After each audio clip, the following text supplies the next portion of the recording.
எல்லாருக்கும் வணக்கம். இந்த நாளை எப்பயும் போல ஹாப்பியா ஹெல்த்தியா நல்லா என்ஜாய் பண்ணுங்க. வாரத்துல ஒரு தடவையாவது இந்த குழம்பை செஞ்சு சாப்பிட்டாலே போதும், வயிற்றுல இருக்க பூச்சியும் உடம்பு வலியும் ஓடியே போயிடும். சூப்பரான வேப்பம்பூ குழம்பு எப்படி செய்யறதுன்னு பார்க்கலாமா? என் சேனல் நீங்க இப்பதான் ஃபர்ஸ்ட் டைம் பாக்குறீங்கன்னா மறக்காம சப்ஸ்கிரைப் பண்ணுங்க, பக்கத்துல இருக்க பெல் பட்டனையும் கிளிக் பண்ணுங்க. ஃபர்ஸ்ட் ஒரு வானல்ல கொஞ்சமா நல்லெண்ணெய் சேர்த்து வேப்பம்பூவை நல்லா வறுத்து எடுத்துக்கலாம்.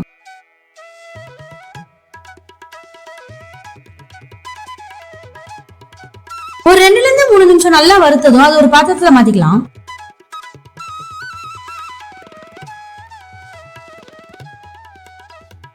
அதே வானல்ல 4 டேபிள் ஸ்பூன் அளவுக்கு நல்லெண்ணெயை சேர்த்துக்கலாம். எண்ணெய் நல்லா காஞ்சதும் 1 ஸ்பூன் கடுகு, 1/2 ஸ்பூன் வெந்தயம் சேர்த்துக்கலாம்.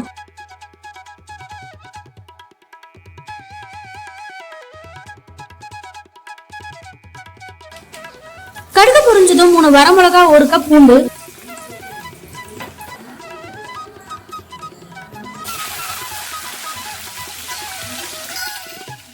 2 கப் சின்ன வெங்காயம், கூடவே கருவேப்பிலை, பெருங்காயத்தூள், தேவையான அளவு உப்பு சேர்த்து எல்லாம் நல்லா வதக்கி எடுத்துக்கலாம்.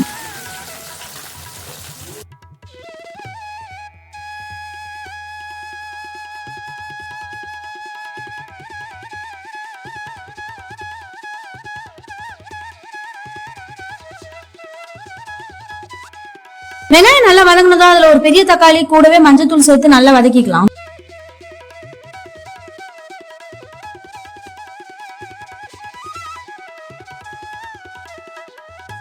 தக்காளி நல்லா மசிய வந்ததும் அதுல 2 ஸ்பூன் மிளகாய் தூள், 2 ஸ்பூன் கொத்தமல்லி தூள் சேர்த்து எண்ணெயிலேயே நல்லா வதக்கிக்கலாம்.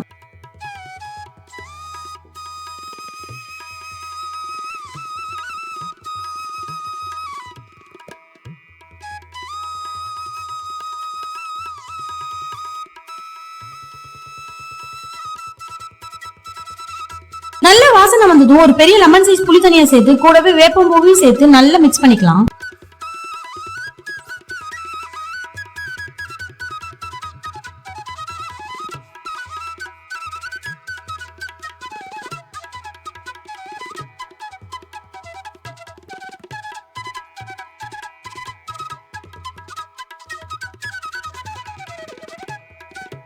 இந்த ஸ்டேஜ்ல வீட்லயே அரைச்ச புளிக்குழம்பு மசாலா பொடி சேர்த்துக்கலாம்.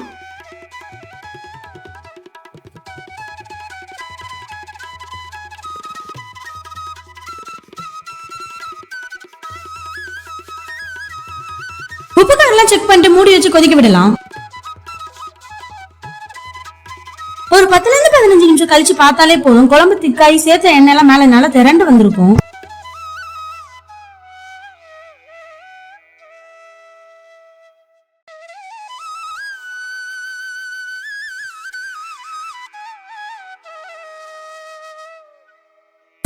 கொத்தமல்லி மட்டும் தூவி இறக்கி பாருங்களேன், நல்ல கம கமன் வாசனையோட வேப்பம்பு குழம்பு கசப்பே இல்லாம ரெடி ஆயிடுச்சு. அவ்வளவுதான், நான் சொன்ன மாதிரி நீங்களும் செஞ்சு பார்த்துட்டு எப்படி இருந்துச்சுன்னு கமெண்ட்ல சொல்லுங்க. இந்த வீடியோ உங்களுக்கு பிடிச்சிருந்தா மறக்காம லைக் பண்ணுங்க, சப்ஸ்கிரைப் பண்ணுங்க, ஃப்ரெண்ட்ஸ்க்கு ஷேர் பண்ணுங்க, பக்கத்துல இருக்க பெல் பட்டனையும் கிளிக் பண்ணுங்க. Thank you for watching. Bye.